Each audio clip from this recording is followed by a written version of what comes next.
this is Anna from Cat Realty. For those of you who don't know, Cat Realty is a relocation and real estate investment agency.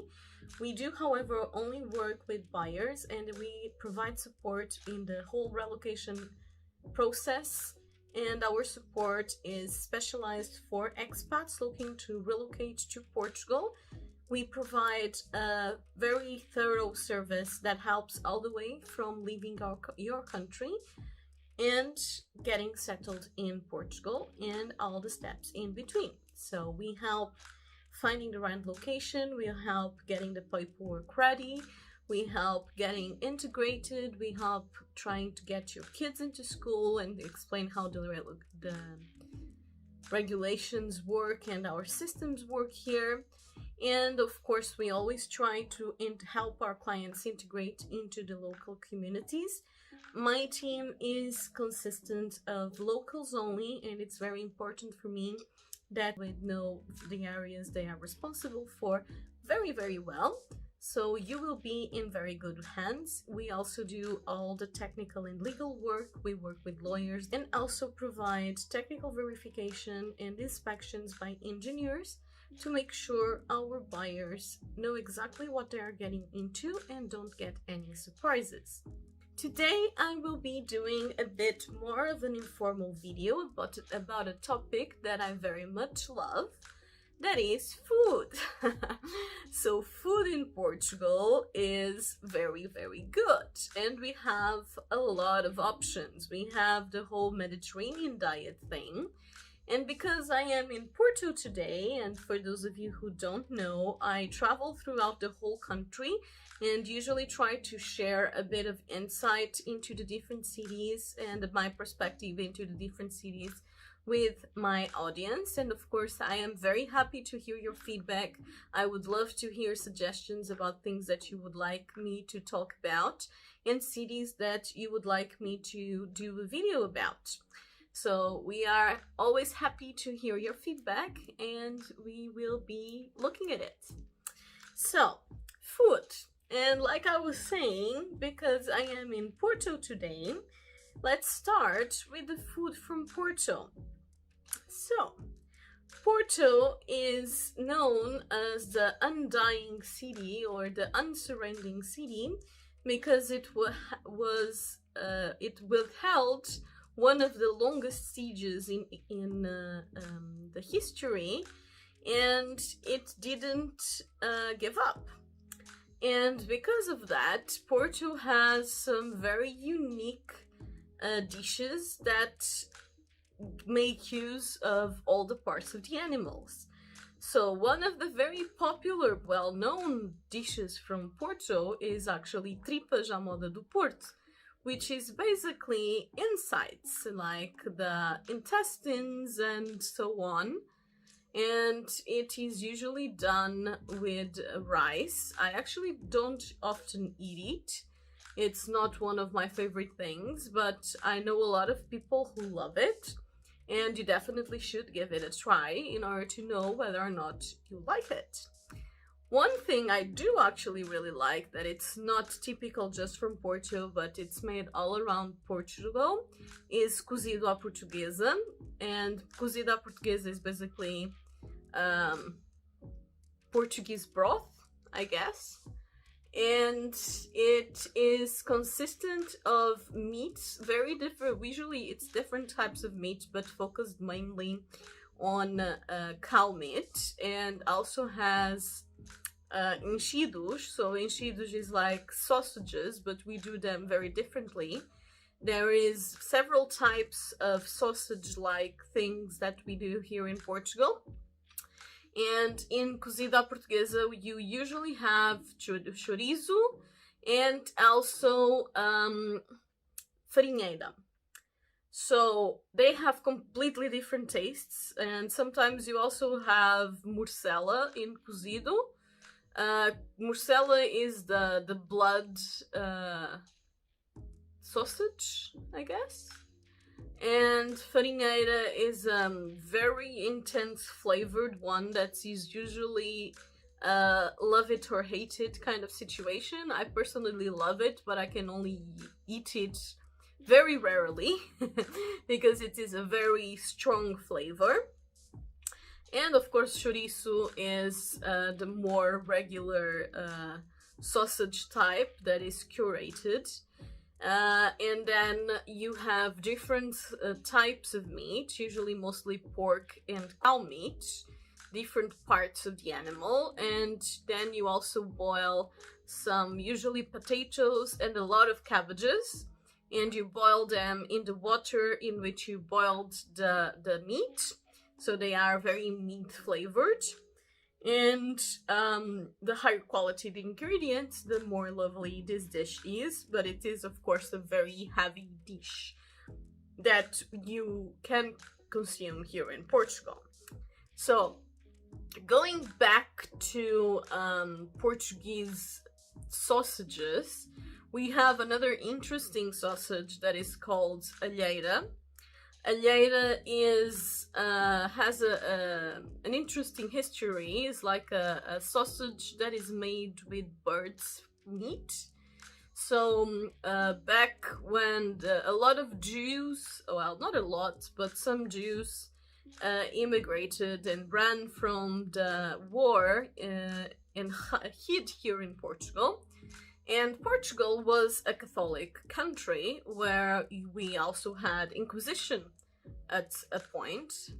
And in order to conceal from the Inquisition, because the regular sausages were usually made with pork, the Jews started making the sausages with bird's meat and getting them to curate and smoke at the not chimney but the fireplace, and that's how alheiras came to be. So they basically came to be in order to hide from the Inquisition, and are now a very, very popular dish here in Portugal, and are one of my favorite types of enchidos. So sausages, I guess. You don't really have another name for it in English. So another thing that is very popular here in Porto, and a lot of people will hear about it, is francesinha, which actually doesn't really have anything to do with Porto.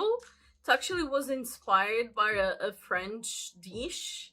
I don't remember the full history of it, but it was inspired by a French dish, and it started being popular in the 1970 something, if I'm not mistaken. And a specific place in Porto started making it, and I think that place was called Francesinha, which actually means little French lady, I guess. And it just became hugely popular here in Porto, and it became one of the city dishes. So what is francesinha? Francesinha is basically a sausage made with different meats. So you usually have pork slice, so a pork, it's not steak, but when we have this thin slices, we usually call them bifanas. So it can also be done with veal, so a thin veal beef or a thin pork beef, and then usually it also has linguiça, which is yet another type of sausage that we have here in Portugal.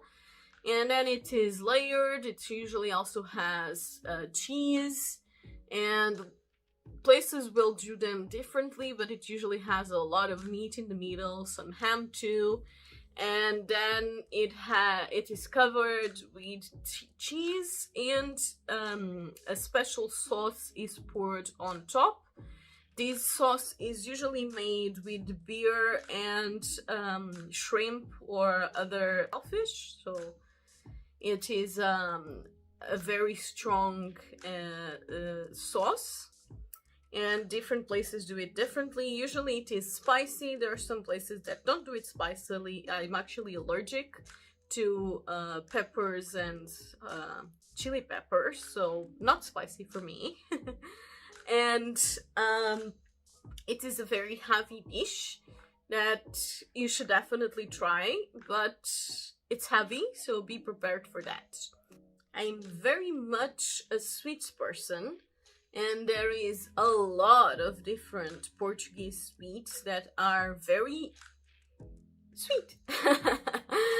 And here in Porto, there's actually an interesting phenomenon. So my family is all about the conventional sweets. So here in Portugal, you have a lot of conventional sweets because the convents use the egg whites to iron their cloth in order to get the shapes they want.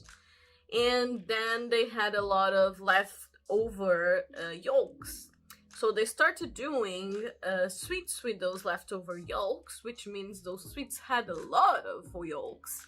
And because of the Brazil and because Portugal was very wealthy at this point, we also had a lot of sugar. So what do the conventional sweets have? A lot of eggs and sugar. And there is a lot of different conventional sweets.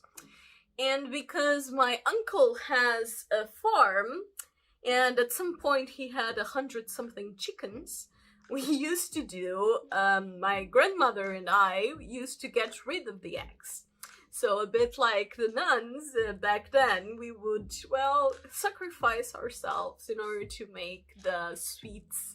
And we tried all the conventional sweets, and I'm kind of the baker of the family that does all the sweets on the Christmas and so on. So we are very demanding with our sweets.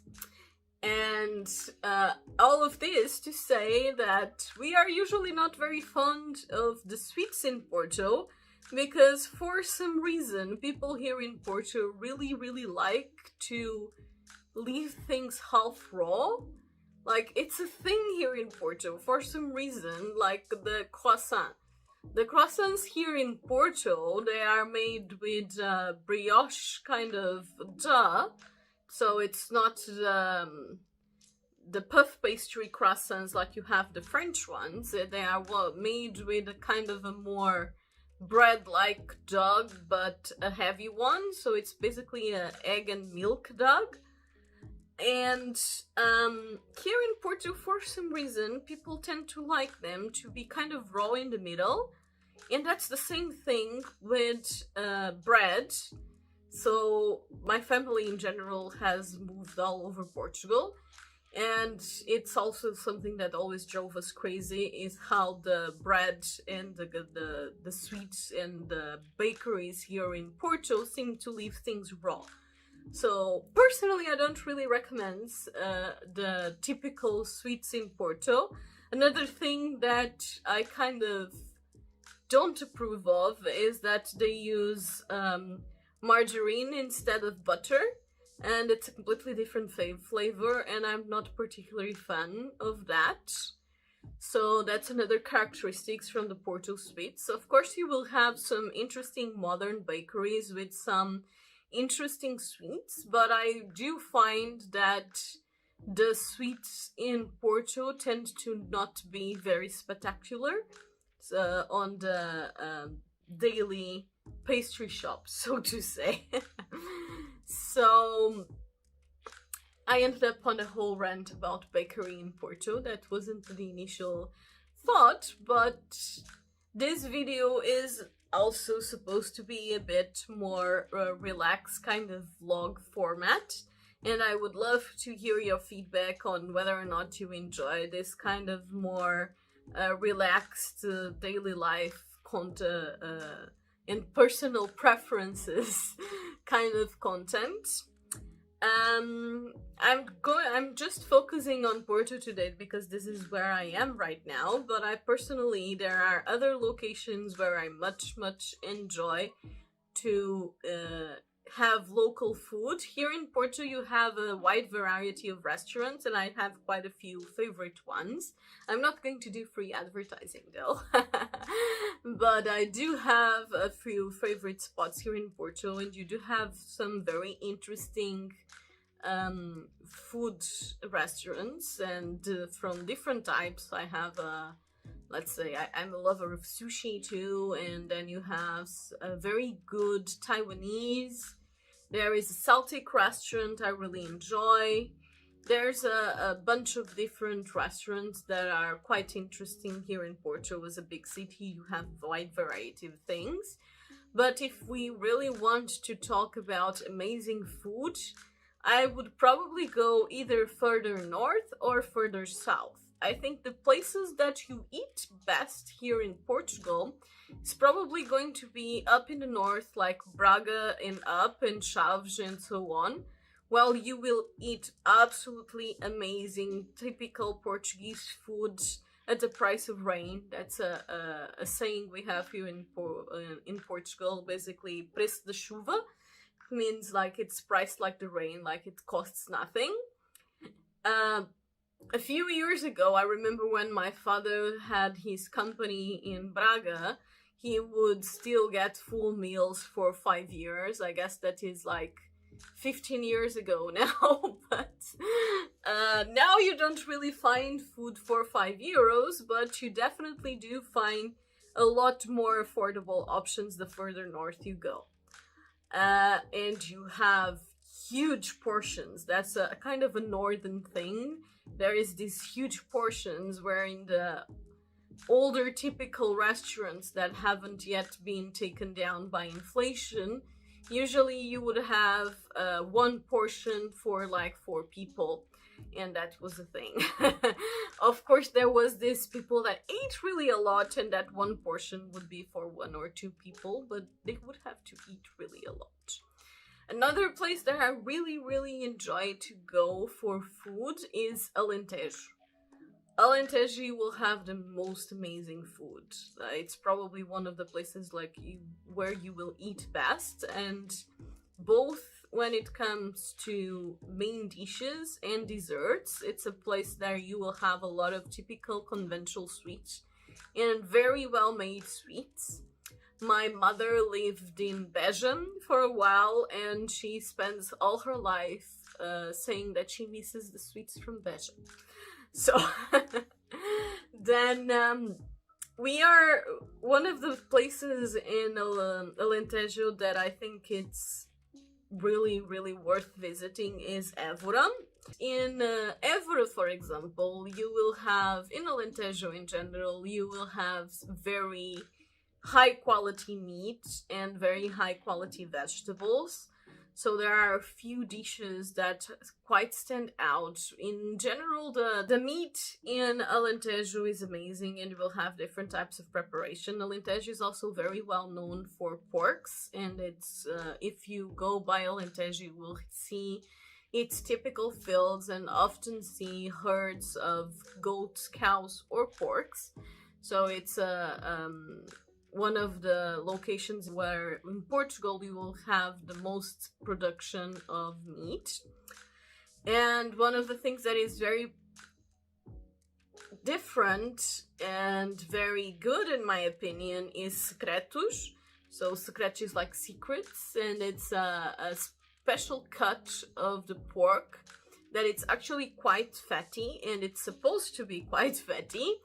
And if prepared right, it's kind of crispy on the outside and it melts on your mouth on the inside, and it's amazing. And it's not everywhere that prepares it right, of course, but when well done, it feels like that. And some people will complain that it's very fatty. Well, it's kind of supposed to be. It's how it works in order to melt in your mouth. I've actually been recently in a restaurant in Évora where they say that a lot of people complained that it was fatty, so they started over grilling it more and trying to clean it in order to clean some fat off.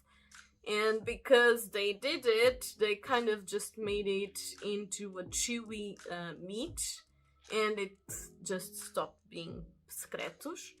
So if you do go to a restaurant and order secretos, don't expect a non-fatty meat. It's definitely a fatty one, but it does have a very unique and tasty flavor in my personal opinion. Another typical Alentejo dish is carne alentejana. So it's literally meat in Alentejo style. So carne alentejana is usually done with pieces of pork, squares of potatoes, and clams. And it's usually seasoned with coriander, and it's also it's kind of half boiled, half fried, and it's also a very interesting Alentejo dish. And another thing that it's also very typical from Alentejo that I love is bochechas de porco. So it's basically pork's cheeks, and once again, this is a very, very tender meat. But unlike secretos, this is not as fatty meat because it's more of a muscle. But it does have a very unique texture and flavor. And it's usually, there's different types of sauces. I often see it with wine sauces. And it's also a very interesting dish. Most of these dishes I'm telling you about are actually heavy dishes. But we also have a lot of amazing seafood. So seafood, of course, I would recommend going to the coasts. And going to the coast, I would probably start in Aveiro and then work my way down. So Aveiro and Costa Nova is usually where I go for seafood and for shellfish, and we call it marisco. So marisco is usually includes clams, lobsters, prawns, and we have also how are they called, percebes, which I have no idea how they are called in English, but if my teams find out, it will appear the name here in the screen. And like I was saying, I usually go to eat shellfish in Costa Nova because you have very fresh and tasty shellfish at a lot cheaper prices than, for example, the Algarve, that is an extremely touristic location where you end up paying premium prices for everything because of that. So as a Portuguese person, I personally prefer to go to Costa Nova to eat my shellfish. Mostly because of the price. To have the same quality in the Algarve, I will probably be paying double or triple the price. So I'm good with Costa Nova. But what you do eat very well in the Algarve is fish. Like in the Aveiro area, you do have all kinds of different fishes, but they usually end up having more small fish, I guess, for some reason. I end up finding more options of the big fishes like tuna and corvina, and I'm sorry, but I don't know half the name of them in English. But I personally tend to prefer big fishes over small fish, although sardines are definitely a very popular dish here in Portugal that you can eat in the Algarve and in other locations. But the Algarve, for sardine appreciators, they usually say it's one of the best places to eat sardines, which I'm not a sardine appreciator, but my mom is, so I'll take her word for that. But like I was saying, I do tend to prefer bigger fishes like tuna and so on, and you do tend to find very good quality tuna steaks in the Algarve. And actually, an interesting curiosity for those that are not used to this type of dishes, it's actually very common for tourists to complain when they ask for a tuna steak that they brought them meat. When it's just tuna, well, it's usually a thick, like this tuna steak, and it does have a more, well, firm texture than most fish. So I guess people that never ate tuna steak think that it's meat, and it's fairly common occurrence in the Algarve. for tourists to think they are being misled and complain when they get a tuna steak because they think it's meat. Don't be one of those persons. So it's not meat, it's fish. It's a very big fish, and it's a very sturdy fish, I guess. And yeah, it does have a taste that it's a bit different from other kinds of fish. I don't know if it's because it's carnivorous. Another one I really like is cuisine, and it has a very different texture, a lot softer, and a very different taste too. So I guess it's very different. So another thing it's very good to eat in the Algarve is stingray. There is a few stingray dishes. There is one that is liver and stingrays kind of salad. My father used to do that too. I really regret not getting the recipe. It was amazing. And I found it in one or two restaurants done quite well. There is other stingray dishes. Stingray has an interesting kind of rubbery texture. So it's a very different flavor too. And another thing that is very popular in the Algarve, but actually very common along the coastline in Portugal and will be prepared differently in different locations, is fish soup. So I guess that's a more regular thing that it's common in other countries too. But fish soup in the coastal locations in Portugal, for those of you who are appreciators, is definitely something you should try. And I ended up talking almost half an hour about food, so I probably should cut myself short. And as you can see, I'm quite a foodie. Another thing that we are also going to start doing is informal meetups for lunch or dinner in different locations throughout Portugal, where of course we will be going to some great restaurants that our locals recommend. And just have informal conversations and chat with everyone, both open to previous clients and new clients to exchange experiences. And I'm going to be present for most of those events. If I'm not present, my sub-manager will, but probably for these first ones I will be present in all of them depending on how it goes.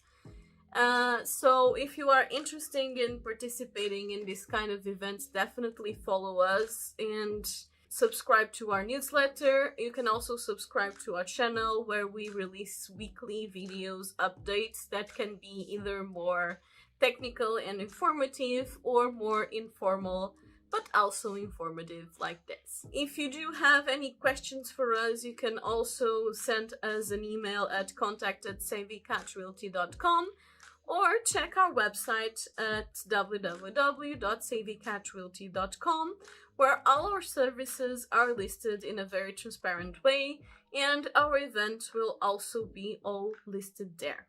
You can also subscribe to our channel and follow us on social media like LinkedIn, Instagram, and Facebook. So I hope that you enjoyed this video. I would love to hear your feedback on it, and I hope to see you all again next week. Bye!